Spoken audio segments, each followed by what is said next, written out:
Hi students, welcome to maths YouTube channel. ఈరోజు మనం చెప్పుకోబోయే టాపిక్ 100 days 100 ప్రాబ్లమ్స్ డే 39 అంటే 39th మోడల్ క్వశ్చన్ అన్నమాట. క్వశ్చన్ చూశారంటే find the sum of first 51 terms of an AP whose second and third terms are 14 and 18.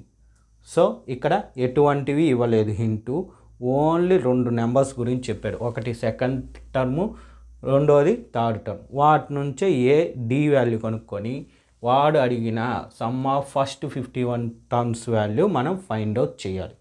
So మనం చేయాల్సిన first step రాయాలి. ఏంటి? సెకండ్ టర్మ్ ఇచ్చాడు. సో సెకండ్ టర్మ్ కాబట్టి A2 is equal to formula ఏమి? A plus n minus 1 అంటే 2 minus 1 into d is equal to దీని value ఎంత? 14. సెకండ్ టర్మ్ వాల్యూ ఎంత?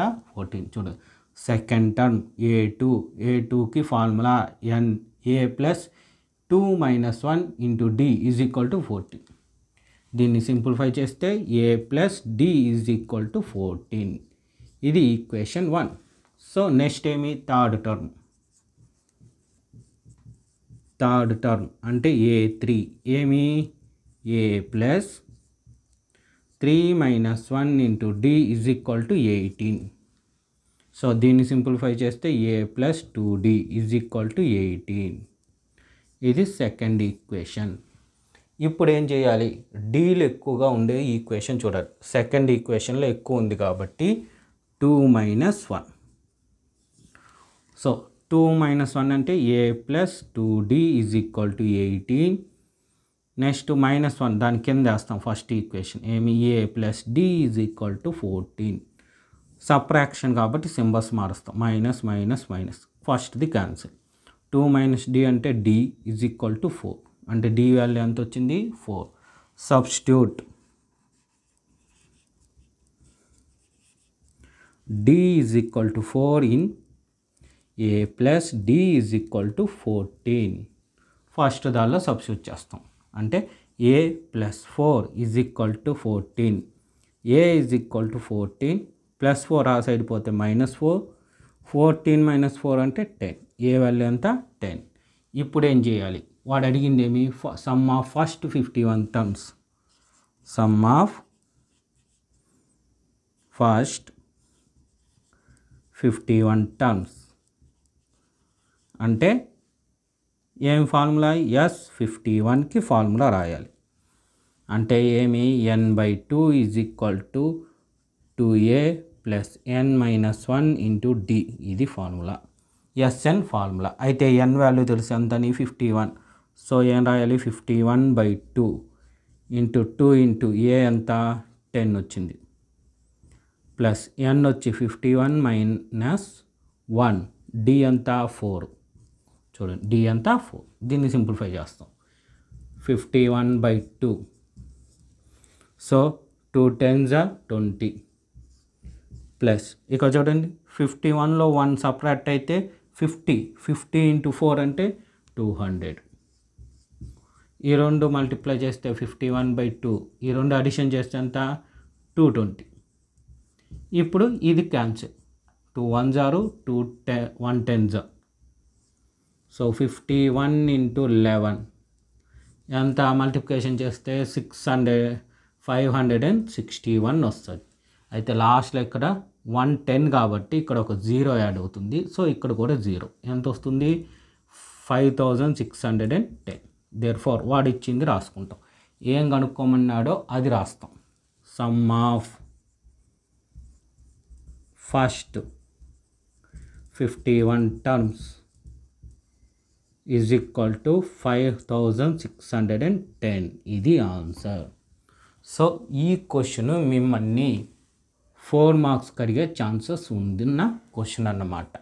ఇదే మోడల్లో ఇంకో క్వశ్చన్ నేను ఇప్పుడు ఎక్స్ప్లెయిన్ చేస్తాను. ఈ క్వశ్చన్ అయితే దానికన్నా ముందు ఇది రఫ్ చేసేస్తాను. నెక్స్ట్ దీన్ని ఎక్స్ప్లెయిన్ చేస్తాను. ఓకే, నెక్స్ట్ ఇంకో మోడల్ చూడండి. First and the last terms of an AP are 17 and 350 respectively. If the common difference is equal to 9, how many terms are there and what are they sum. అంటే first term last term ఇచ్చాడు. So first అది రాస్తాం. First term అంటే ఏ is equal to ఎంత 70. Next ఏమన్నాడు last term. Last term అంటే meaning ఏమి AN ఎంత చెప్పాడు 350. సో ఏఎన్కి ఫార్ములా తెలుసు కాబట్టి రాస్తాం. ఏం formula a plus n minus 1 into d is equal to 350. అయితే ఇందులో వాడు క్వశ్చన్లో మెన్షన్ చేసి ఉండడు చూడండి. Common difference is 9. Common difference అంటే డి ఈజ్ ఈక్వల్ టు 9. ఇంకోటి ఏ ఈజ్ ఈక్వల్ టు తెలుసు. సో ఏ ఎంత 17, ఎన్ తెలియదు కాబట్టి ఎన్ కనుక్కుంటాము. డి వచ్చి 9 ఈజ్ ఈక్వల్ టు 350. సో 17 ఈ సైడు 17 అంటే ప్లస్, ఆ సైడ్ వెళ్తే minus. So n minus 1 into 9 is equal to 350 minus 17. Subtract చేస్తే ఎంత వస్తుంది 333 వస్తుంది. 333. ఇప్పుడు 9 ఈడ మల్టిపుల్, ఆ పక్కకు పోతే division. N minus 1 is equal to 333/9. 9 1s are 9 3s are 27.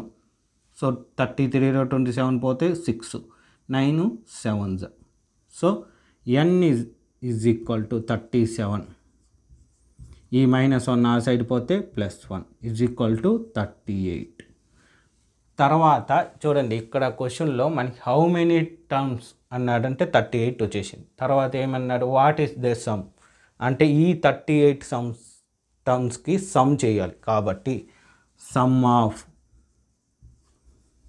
First 38 terms is equal to S N అంటే S 38 is equal to n/2 into 2a plus n minus 1 into d. ఏమవుతుంది n అంటే ఎంత 38/2, 2 ఇంటూ ఏ ఎంత 17 plus 38 minus 1 into d. D ఎంత 9. So 38 2 1s are 2 19s 19, 17 2s are 34. Next plus 38 minus 1 అంటే 37 into 9 ఉంది కాబట్టి ఏమవుతుంది 63 27 ఇక్కడే ఉంది చూడండి. సో 333. ఇలాంటివి కూడా ఆలోచించుకోవాలి, టైం వేస్ట్ చేయకుండా ఇలాంటి థాట్లు కూడా రావాలన్నమాట. సో ఏమి 19 ఇంటూ ఈ రెండు అడిషన్ చేస్తే 7 6 3 367. సో లాస్ట్ ఆన్సర్ ఎంత 367 ఇంటూ 19 చేయాలి. 19 టేబుల్ ఎవరికి రాదు మీకు చాలామందికి. సో మామూలుగా 9తో చేద్దాం. 9 6 7s are 63, 9 6s are 54 ఒక 6 60, 9 3s are 27 ఒక 6 33. సో ఒకటి వదిలేస్తే 7 6 3 3 7 9 6 6973. సో ఇది ఆన్సర్. ఇప్పుడు ఏం రాయాలి లాస్ట్లో చూడండి. ఫస్ట్ నెంబర్ ఆఫ్ టర్మ్స్ వాడు అడిగింది అంతా రాయాలన్నమాట. n is equal to 38. How many terms కాబట్టి number of terms n is equal to 38. తర్వాత ఏమడిగాడు sum of 38 terms. S 38 is equal to 6973. ఇది ఆన్సర్. సో ఇది కూడా మిమ్మల్ని 4 మార్క్స్ కడిగే ఛాన్స్ ఉన్న క్వశ్చన్స్ అనమాట. సో ఈ విధంగా డైలీ ఒక క్వశ్చన్ ఎక్స్ప్లెయిన్ చేస్తా. అయితే ఈరోజు 2 డిఫరెంట్ క్వశ్చన్స్ని ఒకేసారి ఎక్స్ప్లెయిన్ చేయడం జరిగింది. వాటికి లాగే చేయగలిగే ఇంకో క్వశ్చన్ చూడండి. If the sum of first 7 terms of AP is 49 and that of 17th terms is 289, find the sum of first n terms. So ఈ రెండు చేసిన విధంగానే ఇది కూడా చేయాలి. ఇది మీరు ట్రై చేయండి. సో ఈ విధంగా మీకు డైలీ ఎగ్జామ్ అయ్యేంతవరకు వీడియోస్ పెడతా అంట. ఇంకా 61 వీడియోస్ వస్తాయి. అవంతా మీకు మెసేజ్ రూపంలో రావాలంటే నా ఛానల్ తప్పకుండా సబ్స్క్రైబ్ చేసుకోండి. మీ ఫ్రెండ్స్ అందరికీ షేర్ చేయండి. చూసిన వీడియోని లైక్ చేయండి. Okay, thank you.